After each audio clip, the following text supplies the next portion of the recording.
പല കുടുംബങ്ങളിലും വിഷ്ണുമായ ചാത്തൻ സ്വാമിയെ കുടിവെച്ച് ആരാധിക്കുന്നുണ്ട്. ഈ ക്ഷേത്രങ്ങളിൽ അല്ലെങ്കിൽ ആ കുടുംബത്തിൽ വിഷ്ണുമായ അതോടുകൂടി ഇരിക്കുന്ന മറ്റു മൂർത്തികളുണ്ടെങ്കിലും അവര് സാധാരണ ഈ ശബരിമലയ്ക്ക് പോകുമ്പോൾ വ്രതം എടുക്കുന്ന പോലുള്ള ഒരു വ്രതശുദ്ധി സാധാരണ അതിനുണ്ടായിരിക്കില്ല. ശുദ്ധിയില്ല എന്നല്ല, വ്രതം. മത്സ്യമാംസം കഴിക്കേണ്ട 41 ദിവസം ഒരു മണ്ഡലക്കാലം വ്രതം എടുത്തതിന് ശേഷമാണ് ശബരിമലയ്ക്ക് പോവുക. എന്നാൽ ചാത്തൻ സ്വാമിയൊക്കെ വെച്ച് ആരാധിക്കുന്ന ഭവനങ്ങളിൽ അതേപോലെ തന്നെ ഉണ്ടായിക്കൊള്ളണമെന്നില്ല. വെള്ളി ചൊവ്വയും മത്സ്യമാംസം കഴിക്കാത്തവരുണ്ടായിരിക്കും. അത് സാധാരണ തന്നെ കണ്ടുവരുന്നതാണ്. ചിലർ വെള്ളിയും ചൊവ്വയൊന്നും ഉണ്ടാകില്ല, മിക്കവാറും ദിവസങ്ങളിൽ കഴിക്കും. പക്ഷെ മത്സ്യമാംസം കഴിച്ചിട്ട് വിഷ്ണുമായനെ പൂജിക്കാൻ പറ്റുമോ എന്നുള്ളതൊക്കെ ചിലർക്ക് ആശങ്കയുണ്ട്. അപ്പൊ അത് വൃഥാവിലാണ്. ഇപ്പൊ ഞാൻ പറഞ്ഞ പോലെ തന്നെ അയ്യപ്പസ്വാമീനെ സാത്വികമായി പൂജിക്കുന്നത് പോലെ വിഷ്ണുമായ്ക്കും അതിന് ഇപ്പൊ തിരുമേനിമാരൊക്കെ ആണെങ്കിൽ അതേപോലെ തന്നെ അവർ ചെയ്തുകൊണ്ടിരിക്കും. അതല്ല, അത് വിട്ടിട്ടുള്ള ആളുകളൊക്കെ ആണെങ്കിൽ അവരുടെ വിശപ്പിനനുസരിച്ചിട്ടുള്ളതായ അവര് ആ ഭക്ഷണമൊക്കെ കഴിക്കാം, അതിൽ യാതൊരു തെറ്റുമില്ല. കുളിച്ച് ഒക്കെ ചെയ്യാം, പൂജയൊക്കെ ചെയ്യാം. പക്ഷെ അതിന് ഇപ്പൊ ഒരു ഹനുമാൻ സ്വാമിക്കാണ്, നാഗങ്ങൾക്കാണ് ചില പത്തരം കാര്യങ്ങൾ ചെയ്യണമെങ്കിൽ തന്നെ 100% അത് ചെയ്യുന്നവർക്ക് മത്സ്യമാംസം കഴിക്കാനായിട്ട് ചിലപ്പോൾ ആഗ്രഹം ഉണ്ടായിരിക്കില്ല.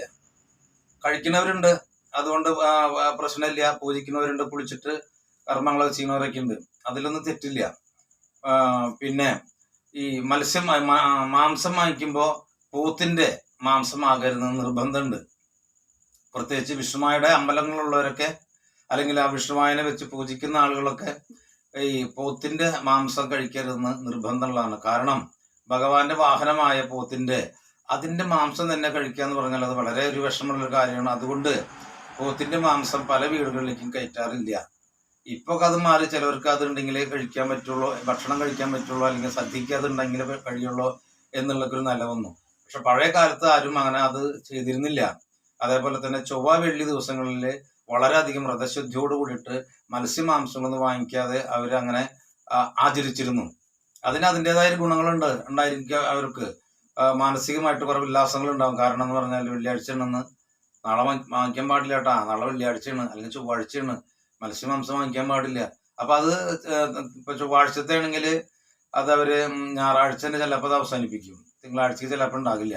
കാരണം ചൊവ്വാഴ്ചയാണ് വരണം. അപ്പൊ മത്സ്യമാംസം കഴിക്കാൻ പാടില്ല, ദൈവത്തിന് വെളുക്ക് വയ്ക്കണം, പൂജിക്കണം എന്നുള്ളതിലൊക്കെ. അപ്പൊ അങ്ങനെ പ്രത്യേകം ഒരു വ്രതശുദ്ധി അതിനുണ്ടായിരുന്നു. ഈ 41 ദിവസം ഇല്ലെങ്കിലും ഇങ്ങനെ ഉണ്ടായിരുന്നു.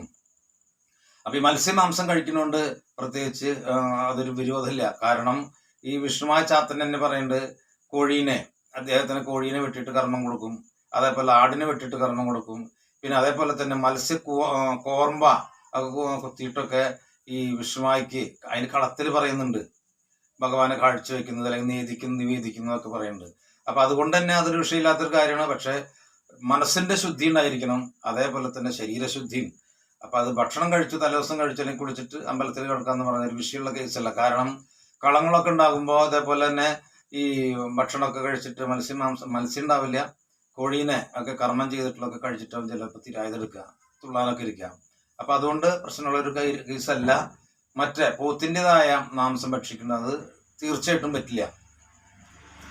പിന്നെ അതേപോലെ തന്നെ ഉപാസന കഴിക്കുന്നവർക്ക്, ഉപാസന ചെയ്യുന്നവർക്ക്, ഇപ്പോ അത് ഈ സേവ ഉപാസനയും ചെയ്യുന്നവർക്ക് അങ്ങനെ എന്താണ് പൂജിക്കാൻ പറ്റുമോ പറ്റില്ല എന്നുള്ളൊരു ഒരു സംഗതി എന്നോട് ഇങ്ങനെ ചോദിച്ചിരുന്നു.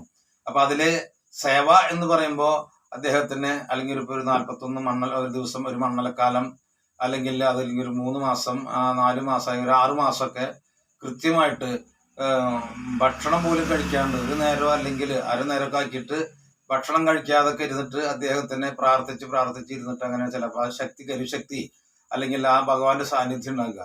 ഉപാസന എന്ന് പറയുമ്പോഴും ഒരു പരിധി വരെ തന്നെയാണ് അദ്ദേഹത്തിനെ പ്രാർത്ഥിക്കുക. അപ്പൊ ഒരു ദേവനെ അല്ലെങ്കിൽ ദേവീനെ ഉപാസിക്കുന്നവര് അതിനെ കുടിവെച്ച് ആരാധിക്കണം എന്ന് പറയുന്നുണ്ട്. അപ്പൊ ഉപാസന ചെയ്യുമ്പോൾ എന്തായാലും ആ ഉപാസിക്കുന്ന മൂർത്തി എന്തായാലും ശരി, ഇപ്പോ ദേവനാവട്ടെ ദേവിയാവട്ടെ, അദ്ദേഹത്തിനെ എനിക്ക് ആചരിക്കണം എന്നുള്ളതിൽ ഒരു കല്ലെങ്കിലും കുത്തിയിട്ട് അതിനെ വിളക്ക് വയ്ക്കുന്ന സമ്പ്രദായം പഴയ കാലം മുതലുണ്ട്. അപ്പൊ അങ്ങനെ വരുമ്പോ എന്ന് പറഞ്ഞാല് അപ്പൊ അതാണ് ഉപാസന ചെയ്താലും ആ മൂർത്തികളെ ആചരിക്കാൻ നമ്മൾ തയ്യാറാകും. കാരണം ഉപാസന എന്ന് പറഞ്ഞാൽ വെറുതെ ഒരു ഫോട്ടോ വെച്ചിട്ട് കുമ്പിട്ടിട്ട് അല്ലെങ്കിൽ ഇപ്പൊ അതിനൊരു ആ സീസണിലുള്ള ഒരു ഭക്തിയല്ല. ഏത് മണ്ഡലക്കാലം ഒരു വൃശ്ചികം ധനു മാസത്തിൽ ഇപ്പൊ ശബരിമലയ്ക്ക് പോണ പോലൊരു ഭക്തിയല്ല. അപ്പൊ അദ്ദേഹത്തിന് എല്ലാ കാലവും അത് അങ്ങനെ ചെയ്തുകൊണ്ടിരിക്കുന്നതാണ്. അപ്പൊ അത് ചിലവർ കരിശക്തി മേടിച്ചു കൊണ്ടുവന്നിട്ടാണ് അതിനെ ഉപാസിക്കുന്നത്. ഉപാസന സേവ എന്ന് പറയും, ഉപാസന തന്നെയാണ്. കാരണം അദ്ദേഹത്തിന്റെ ഫോട്ടോ വെച്ച് നിത്യം ആചരിക്കുമ്പോൾ അതിനൊരു കൃത്യമായിട്ട് ആചരിക്കുമ്പോൾ അത് ഉപാസനയായി, അല്ലെങ്കിൽ അത് സേവയിലേക്ക് പെടുന്നത് തന്നെയായി. അപ്പോ അതിനെ നമ്മൾ ആചരിക്കുമ്പോൾ ഈ കൃത്യമായിട്ട് അതിനെ ഈ എന്താണ് ഉപാസിക്കുമ്പോൾ എന്തായാലും ഒരു പ്രതിമ വയ്ക്കും, അല്ലെങ്കിൽ ശില വയ്ക്കും, അല്ലെങ്കിൽ ഒരു വിഗ്രഹം വയ്ക്കും. അപ്പൊ ആ വിഗ്രഹമൊക്കെ വയ്ക്കുമ്പോൾ എന്ന് പറഞ്ഞാല് അതിനെ ഇദ്ദേഹത്തിന്റെ കാലം കഴിഞ്ഞാൽ ചിലപ്പോൾ അത് കൊണ്ട് കളയാൻ പറ്റിയെന്ന് വരില്ല. അതിപ്പോ സാധാരണ പോലെ ഒരു പ്രാർത്ഥിക്കേണ്ട വിളക്ക് വെച്ചിട്ട് അല്ലെങ്കിൽ കുളിച്ചു വന്നു കഴിഞ്ഞാൽ സ്വാമിയെ ശരണമയ്യപ്പ എന്ന് പറയുന്ന പോലെ തന്നെ ഓം നമോ വിഷ്ണുമായ ഓം നമോ വിഷ്ണുമായ എന്ന് പറഞ്ഞിട്ട് ഭഗവാനെ കാത്തു രക്ഷിക്കണേ, എന്നെ എൻ്റെ കുടുംബത്തെ ലാഭത്തിൽ രക്ഷിക്കണേ, എല്ലാവർക്കും നല്ലത് വരണേ എന്നൊക്കെ പ്രാർത്ഥിച്ച് ഒരു വിളക്ക് വെച്ച് ചന്ദനത്തിരി കത്തിച്ച് പോകുന്ന അതല്ലാതെ അതൊരു 108 തവണ അല്ലെങ്കിൽ അത്തരം തവണകൾ മൂലമന്ത്രം ജപിച്ച് ആ കൊണ്ടുവരണം. അത് ഏതാണ്ട് ഇതിപ്പോ പറഞ്ഞ പോലെ തന്നെയാണ്, സേവ പോലെ തന്നെയാണ്. നിത്യം അതിന് ഉപാസിക്കുമ്പോൾ മന്ത്രങ്ങൾ ചെല്ലുമ്പോൾ അപ്പൊ അദ്ദേഹത്തിന് ഇരിക്കാനായിട്ട് അല്ലെങ്കിൽ ഒരു തകിടായാലും ശരി, ഒരു ശിലയായാലും ശരി, അങ്ങനെ അതിൽ കർമ്മം ചെയ്യുമ്പോൾ അതിന് ജീവപ്രതിഷ്ഠയായിട്ട് വരുന്നത്, ജീവസാന്നിധ്യമായിട്ട് വരുന്നത്. അപ്പോ അദ്ദേഹം ഉപാസിക്കുന്ന ആള് അല്ലെങ്കിൽ ആ വെച്ചിട്ടുള്ള ആള് മരിച്ചാലും അദ്ദേഹത്തിന്റെ മക്കളോ അതിനെ സംരക്ഷിക്കാൻ തയ്യാറാവേണ്ട ഒരു അവസ്ഥ ഉണ്ടാവും. അല്ലെങ്കിൽ പിന്നെ ഇതൊന്നും പാടില്ല. ഫോട്ടോ വെച്ചിട്ട് പിടിക്കുന്നത് കുഴപ്പമില്ല. ആ ഫോട്ടോ എന്ന് പറഞ്ഞാൽ അത്ര വലിയൊരു കാര്യമുള്ള, അപ്പൊ അതിനെ ഇതേപോലുള്ള തന്നെ ജീവസാന്നിധ്യങ്ങളൊന്നുമില്ല. അതിനെ വിളക്ക് വയ്ക്കുന്നു, അല്ലെങ്കിൽ നമ്മളൊരു പത്മട്ടിട്ട് എന്തെങ്കിലും ചെയ്യുന്നു എന്നല്ല ഉപരി അതിനെ കൃത്യമായിട്ട് ഇതേപോലുള്ള ഒരു സങ്കല്പമില്ല. ഏത് ഒരു വിഗ്രഹം വെച്ചിട്ടോ അല്ലെങ്കിൽ ക്ഷേത്രാചാരം പോലെയോ അങ്ങനെയൊക്കെ വരുമ്പോഴാണ് അതിനെ സംരക്ഷിക്കേണ്ടത്. അപ്പൊ പ്രാർത്ഥിക്കാൻ എല്ലാവർക്കും അദ്ദേഹത്തിന് ഇഷ്ടപ്പെടാം, അതൊന്നും യാതൊരു തെറ്റല്ല. അപ്പൊ ഉപാസന എന്ന് പറയുമ്പോഴും ഈ 108 തവണ 208 തവണ ഒക്കെ മന്ത്രങ്ങൾ 2 തവണ ജപിക്കുമ്പോ അദ്ദേഹത്തിന്റെ സാന്നിധ്യം തന്നെ ഉണ്ടാവണം. ഇനി പറയാം, ഞാൻ മരണം വരെ ഭഗവാനെ എനിക്ക് ഇഷ്ടമാണ്, ഭഗവാനെ സേവിക്കും, എന്റെ കാലശേഷം മക്കൾ നോക്കുമെന്ന് എനിക്കറിയില്ല എന്ന് പറഞ്ഞിട്ട് ചെയ്യുന്നവരൊക്കെ ഉണ്ട്. അപ്പൊ അത് അദ്ദേഹത്തിന്റെ അവസ്ഥ ആ മരണ കാലഘട്ടം കഴിയുന്നതോട് കൂടിയിട്ട് ചിലപ്പോൾ അത് അങ്ങനെ വിട്ടുപോകും. കാരണം അദ്ദേഹത്തിന് ഒരു ശില വെച്ചിട്ടോ അല്ലെങ്കിൽ വിഗ്രഹം വെച്ചിട്ടോ ഇവിടെ ആരാധിക്കുന്നില്ല, ഫോട്ടോ വെച്ചിട്ടോ ചിലപ്പോൾ അദ്ദേഹത്തിന്റെ ആ ഭക്തി അനുസരിച്ച്. അപ്പൊ അങ്ങനെയൊന്നും ചെയ്യുന്നത് കുഴപ്പമില്ല. പക്ഷെ അതൊരു വിഗ്രഹം വെച്ചിട്ടോ അല്ലെങ്കിൽ ശില വെച്ചിട്ടോ നമ്മൾ ആചരിക്കുമ്പോൾ അത് വീടിന്റെ അകത്ത് വെക്കാൻ പാടില്ല, പുറത്ത് വെക്കാൻ തറ കെട്ടിയിട്ട്. എന്നിട്ട് അദ്ദേഹത്തിന്റെ കർമ്മങ്ങൾ ചെയ്യാം. ആ കർമ്മങ്ങളൊക്കെ ചെയ്യുമ്പോൾ എന്നും ഭഗവാന്റെ സാന്നിധ്യം അവിടെ ഉണ്ടാവും. അപ്പൊ ഒരാൾ ഉപാസന ചെയ്തു അല്ലെങ്കിൽ അദ്ദേഹത്തിന് ഒരു കരിശക്തി കൊണ്ടുവന്നു, അതല്ലെങ്കിൽ പൂർവികരായിട്ട് ആചരിച്ചു വന്നിരുന്ന നായരുശീലയും കാര്യങ്ങളൊക്കെ ഉണ്ട്, ക്ഷേത്രമൊക്കെ ഉണ്ട് വെച്ചെങ്കിലേ അപ്പൊ അന്ന് അവര് ചിലപ്പോൾ ഇതേപോലെ തന്നെ തലമുറകൾ കൈമാറി വരുമ്പോൾ അവരൊന്നും അറിയില്ല, ചിലപ്പോൾ വിചാരിക്കുന്നുണ്ടാവില്ല ഞാൻ കഴിഞ്ഞ എന്റെ മക്കള് ഇത് ഉപാസിക്കുന്ന കൊണ്ട് നടക്കുന്നോ ആചരിക്കുന്നൊന്നുമില്ല, അതായത് കർമ്മങ്ങളൊക്കെ ചെയ്യുന്ന അവർ വിചാരിച്ചിട്ടുണ്ടാവില്ല. അല്ലെങ്കിൽ ചിലപ്പോൾ വിചാരിക്കുന്നവർ ചിലപ്പോൾ കർമ്മത്തേക്ക് വന്നിട്ടുണ്ടാവില്ല, രംഗത്തേക്ക് വരില്ല. അപ്പൊ വിചാരിക്കാത്തവരൊക്കെയാവും ചിലപ്പോ. അപ്പൊ അതങ്ങനെയാണ് അതിന്റെ പാട്. ഇപ്പൊ നമ്മുടെ അച്ഛനും അച്ചാച്ചനും നമ്മളൊക്കെ ഉണ്ടാവും നമ്മൾ വിചാരിച്ചിട്ടില്ല. മകനുണ്ടായി, ആ മകനെ എത്ര മക്കളുണ്ടാവും ചിലപ്പോൾ അച്ഛനുണ്ടായി അറിഞ്ഞോളണമെന്നില്ല, അച്ഛൻ ജീവിച്ചിരിക്കുന്നത് മാത്രമേ അത് അറിയുള്ളൂ. അപ്പൊ അതേപോലെ തന്നെ ഈ ഒരു നമ്മളിപ്പോ പോയാലും മക്കളായിട്ടോ അതിനെ സംരക്ഷിക്കാൻ എന്തായാലും അവർ തയ്യാറാകും. അപൂർവം ആളുകളാണ് ഞങ്ങൾക്ക് അതിനോടും താല്പര്യമില്ല എന്ന് പറയുള്ളൂ. എങ്കിലും ദുരിതങ്ങൾ വരുമ്പോൾ അവരെ ചെയ്യാൻ 100% സന്നദ്ധതയാവും. അപ്പൊ നമ്മൾ അദ്ദേഹത്തിനെ വിഷ്ണുവായനെ പൂജിക്കുന്നുണ്ടെങ്കിൽ കൃത്യതയോടെ തന്നെ ആവുക.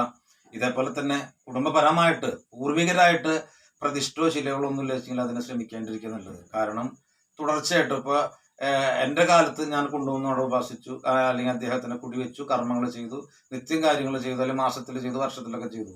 തലമുറകളായിട്ട് അത് കൊണ്ടു നടക്കാനായിട്ട്, അല്ലെ കൊണ്ട് നടക്കാന്ന് പറയുമ്പോൾ അത് എടുത്തു നടക്കലല്ല, ഇതേപോലെ തന്നെ കർമ്മങ്ങൾ ചെയ്യാൻ അവർക്ക് ഇഷ്ടമില്ല ചിലപ്പോൾ സംഭവം അവിടെ വീണു. അപ്പൊ എങ്കിലും നമുക്ക് പറയാൻ പറ്റില്ല നമ്മുടെ മക്കളായിട്ട് അങ്ങനെ ചെയ്യുകയോ ചെയ്യില്ല. അപ്പൊ പരമാവധി ഇത് ഇങ്ങനെ ഒരു പ്രതിഷ്ഠ ഇല്ലെങ്കിൽ വെക്കാതിരിക്കുക, ഉള്ളതിനെ ആചരിക്കുക. ഇനി ഒരു ഫോട്ടോ വെച്ചിട്ടാണെങ്കിൽ 100% അതുകൊണ്ട് തെറ്റില്ല. അപ്പൊ പലർക്കും സംശയങ്ങളുണ്ട്, ഞങ്ങൾ ഉപാസനകൾ ചെയ്തു കഴിഞ്ഞാൽ അത് സേവ ചെയ്യുന്ന പോലെ ആവുമോ, അതിന് ഞങ്ങളുടെ കാലശേഷം ആചരിച്ചില്ലെങ്കിൽ തെറ്റാവോ എന്നുള്ളതൊക്കെ. അപ്പൊ ശീലമാകുമ്പോ എന്ന് പറഞ്ഞാല് നമ്മൾ പൂർവികരായിട്ട് കൊണ്ടുവന്നതാണെങ്കിൽ അതിന് യാതൊരു മുടക്കില്ല. നമ്മളായിട്ട് ചെയ്യുമ്പോഴും അതിന്റെ തലമുറകളായിട്ട് നിലനിർത്തണം നല്ലത്. അല്ലാത്ത പക്ഷം വിഷമങ്ങൾ ഉണ്ടാകും.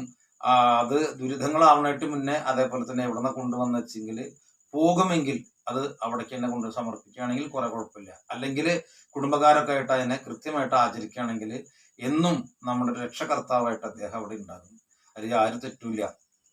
അപ്പൊ അദ്ദേഹത്തിന് വിഷ്ണുമായിക്കാണെങ്കിൽ വർഷത്തിലൊരിക്കൽ മാസത്തിലൊരിക്കലും ശരി അദ്ദേഹത്തിന് കളമിട്ടിട്ട് അവർക്ക് 9 അടിക്കാണ് വിഷ്ണുമായിക്ക് കളമിടുക. അപ്പൊ അങ്ങനെ കളമിടുമ്പോൾ അത് കൊണ്ടുവന്നിരിക്കുന്നതായ ആദ്യ ഒരു മുത്തച്ഛനും കൂടി നമ്മൾ കാണണം ഒരു 5 അടിക്ക്. അപ്പൊ വിഷ്ണുമായിക്ക് 9 അടിക്ക് കളം കിട്ടിയിട്ട് അതില് അരി നെല്ല് വറുത്ത് കുത്തി തവിട് അതൊക്കെ നിവേദിക്കുക. അതേപോലെ തന്നെ കള്ള് ഗുരുതി കോഴി എന്നുണ്ട് വെച്ചെങ്കിൽ അതിനെയും വറുത്ത് അതിന്റെ രക്തം സമർപ്പിക്കുക.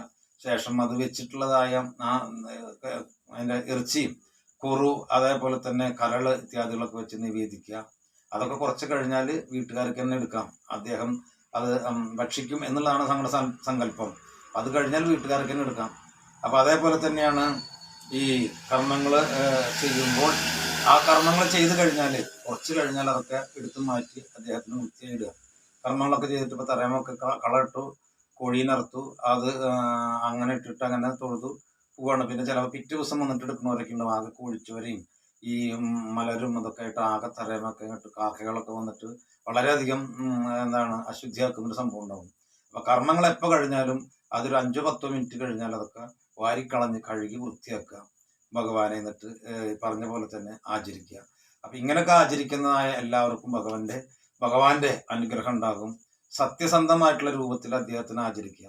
വിഷ്ണുവായനെ വെച്ചിട്ട് പൈസ ഉണ്ടാക്കാം, പൈസ ഉണ്ടാക്കിയില്ലെങ്കിൽ അദ്ദേഹത്തിന് മാറ്റും. അത്തരം ചിന്തകളോടുകൂടി ഒന്നും അദ്ദേഹത്തിനെ സമീപിക്കാതിരിക്കുക.